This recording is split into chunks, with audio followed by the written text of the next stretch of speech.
Hi, my name is Pete Smyczek, and I am a Reserve JAG. Currently attached to the 81st Training Wing at Keesler Air Force Base. There I handle a variety of legal matters. I do some military justice, which includes court-martials, Article 15s, discharges. And I also do some civil law matters as well, FOIA requests, legal assistance, wills, command-directed investigations. So just kind of a variety of things. In my civilian capacity, I'm a federal prosecutor. I work for the U.S. Attorney's Office for the Middle District of Louisiana, and I prosecute primarily white-collar crime cases such as wire fraud, bank fraud, healthcare fraud, and public corruption. I do a little bit of blue-collar crimes such as guns, drugs, and immigration. In my civilian capacity, I've had a limited exposure to national security prosecutions, but on the military side, I've had almost zero experience with Airpower, joint operations, national security, that sort of thing. So SOS has been a really neat experience for me. I got to learn a lot about warfare and strategy and history and Airpower, and so it's been kind of a neat experience, which kind of leads me to my second point of this video, which is I want to talk about some of the concepts I've learned that have really changed the way I think about national security and air power. And I would say the biggest, the one concept that I've really it's kind of changed the way I think about warfare is the spectrum of operations, specifically gray zone warfare, which has kind of taught me that warfare is not just dropping bombs and shooting bullets and that sort of thing like we traditionally think about warfare. It also includes less intense ways of achieving national objectives. And so, especially when you look at what the Chinese are doing in the South China Sea, I'm like, gray zone warfare, that makes perfect sense. So that's been interesting to me. Also, when you see what the Russians are doing in the Ukraine, and kind of helping me kind of conceptualize those forms of warfare and kind of place that on the spectrum of warfare, in kind of current events and what some of our adversaries are doing makes a lot more sense to me when I'm just observing it.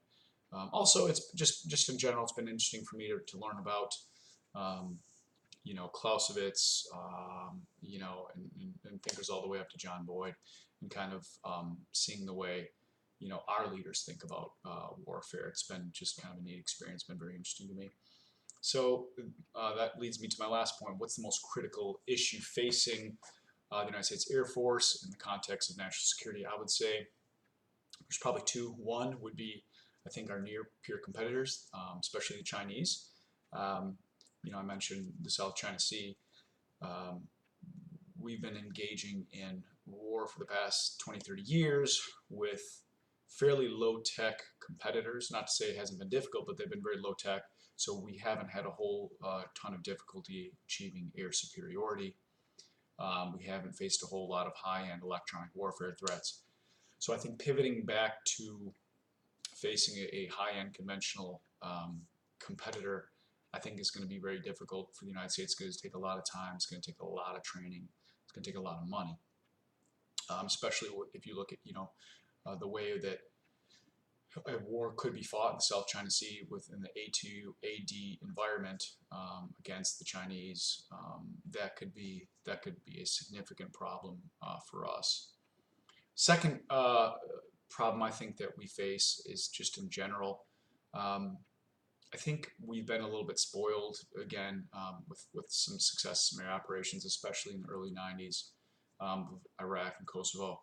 And so I think it leads a lot of our politicians to believe that you can achieve certain things with air power, and air power may be a very tempting first go-to when trying to achieve certain goals of national strategy. And I think the problem is that, especially with the rise of drone warfare, politicians look at air power and drone warfare as a very low-cost, high-yield way of achieving national objectives without really thinking through sort of the long-term effects and thinking through kind of the costs that not just in terms of human life, because that that those costs could be low, at least on our side, but I think the temptation certainly exists, and it may be getting worse, where our leaders, both civilian and military, are tempted to sort of go for the Airpower option as a first option, when maybe we should be thinking through some of these questions a little bit more deeply, especially national strategy objectives, and be thinking through a little more deeply whether we want to engage in sort of undeclared wars as often as perhaps we do. And again, I think Airpower, as good as it is and as successful it is, it creates this temptation. And so I think that's kind of a very critical issue facing our country in the years to come. So thanks for watching my video. I look forward to seeing all of the videos that are posted.